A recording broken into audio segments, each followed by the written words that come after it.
Well, an obvious question, what if my opponent is extremely well disciplined with his elbow position and he never presents a long arm and I'm not able to make the arm move out and go into that long position? In those situations, fellas, what we're going to do is we're going to walk down towards the hips. We're going to unlock our hands, and no matter how tight he keeps his arm into his own body, you can always get your hand inside his hand. Once it goes inside, we're going to take our hand and put it on the bicep, right where the bicep meets the shoulder. Now, we're going to lever our training partner's elbow outwards, and we're going to bring our knee and our elbow together. And as a result, we can easily pin our training partner's arm and find ourselves now in a side crucifix. The longer my opponent's arm and the less disciplined he is, the more we'll be using wrist controls.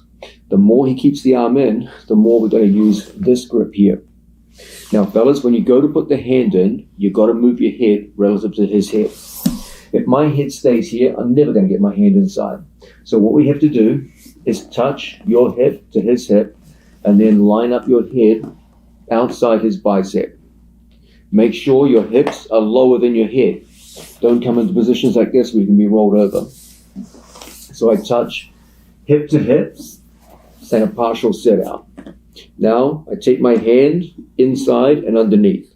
No matter how tightly Pasito keeps his hand in, you can always get the fingers inside the wrist. And then you just touch right where the shoulder meets the bicep. Now I put my head down, ear to ear, and I lever his elbow outwards. I just bring my knee up inside and a motion almost like an elbow escape. Now when he tries to move that arm, it's well pinned. And you now find yourself in the classic side crucifix position. Okay, we start with an underhook, and I feel that his elbow is very well positioned. So I sit out, watch my head. If my head is on the center line, it's hard for me to get my hand inside. So I move my head away and get my hand inside. My hand goes to the bicep, then my head comes back ear to ear. And then we lever his elbow down to the floor, and we end up in a good position like so.